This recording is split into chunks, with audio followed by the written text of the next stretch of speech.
What is this thin glass ampule with red solidified material inside? I found this on the shore of the Upper Hudson River, just downstream from the old Thompson Pulp and Paper Mill. Surrounded by a billion other pieces of debris, mainly glass, slag, and old electrical components. Other objects found are easily 100 years old. I tried searching on Google, but I couldn't find a single ampule that looked like this one. It's about 2 inches long, maybe 2 to 3 millimeters in diameter. I would very much like to know what it was originally made for. Any ideas? It's a DWII sterilizer control, used by Allied field hospitals during World War II. It was first patented in 1911 by Archibald W. DWII of Detroit, Michigan, and used to verify if sterilization temperatures were reached during autoclaving. These temperature-sensitive pellets melt to indicate when temperatures reach 121 degrees Celsius, or 250 degrees Fahrenheit. One of the first, if not the first, chemical indicators. I was surprised to find this cool old-looking shield in a thrift store in the Netherlands for a low price of 20 euros. The material it's made of doesn't seem like wood or steel. It seems more like a kind of hardened leather. The employee I asked about it didn't have information about it, and I went home because my phone was almost dying. I can go back in a bit and see if another employee knows anything about it. I doubt it though. I think someone just left it as a donation, and they slapped a random price on it. Could it have some kind of historic significance? If so, what kind of shield is it? And where or when is it from? It's a 19th century African leather shield, a traditional handcrafted defensive weapon made primarily from animal hide, usually buffalo, elephant, or hippopotamus, which provided protection and durability, and was used by various African ethnic groups during tribal warfare, ceremonial parades, and tribal displays. It has various cuts and repairs, probably received in battle. The introduction of colonial firearms gradually reduced the combat role of shields, but they remained important in cultural ceremonies. What is this stone sphere with a stainless steel peg on top, found in Woodland in Norfolk, UK? The sphere is around 1 meter in diameter, and the peg is around 3 inches across and nothing else in the nearby area. I guess maybe it's a survey marker of some sort, or maybe a capped well or a ventilation shaft, which are commonly found in rural areas like Norfolk, UK. Any ideas? It's a Spigot mortar base, designed as a mounting point for a mortar.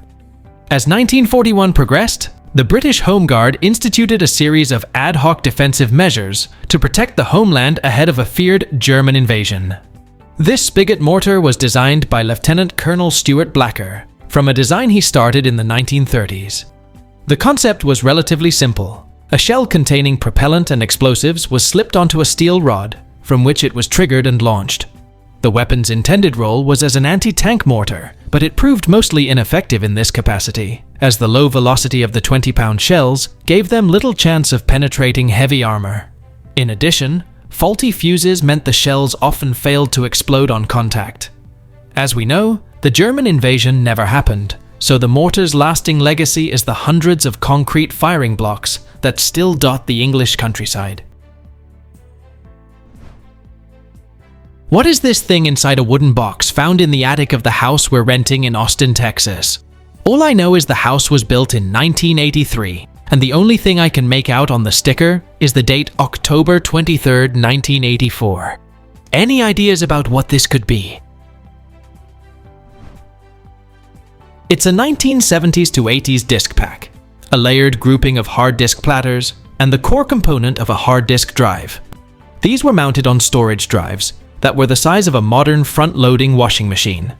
In modern hard disks, the disk pack is permanently sealed inside the drive.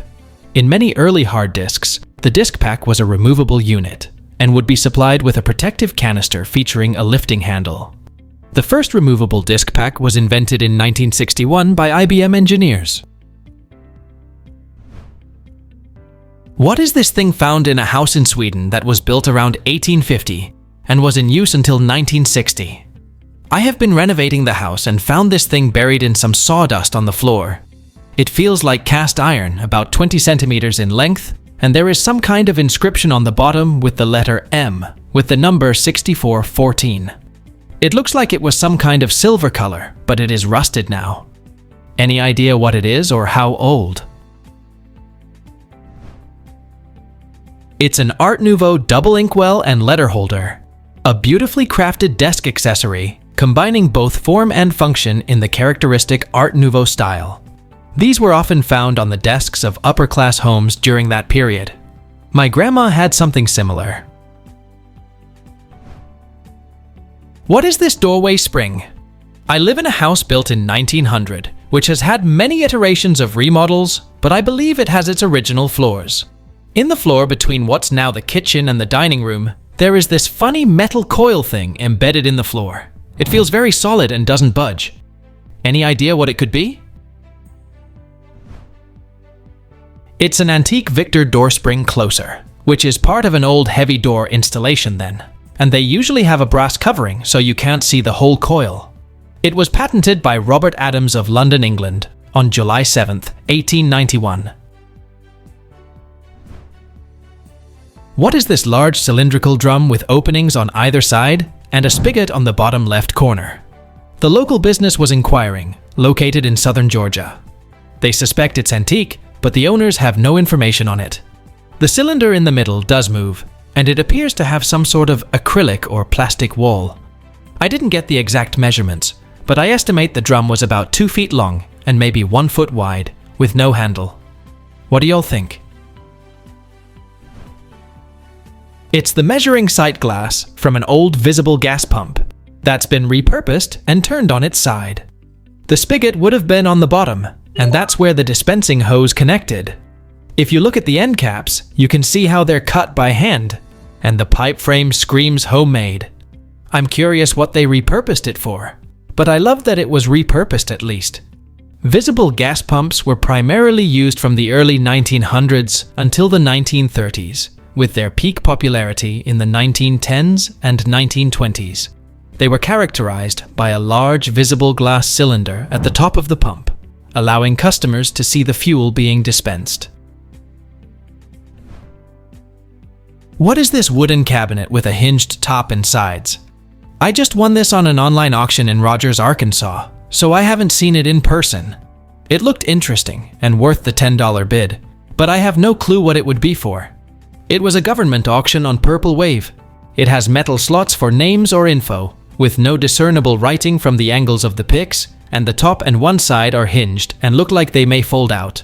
I will be picking it up in 1 to 2 weeks, and I won't have hands on it until then. Every Google search came up empty. Any ideas? Please let us know down in the comments.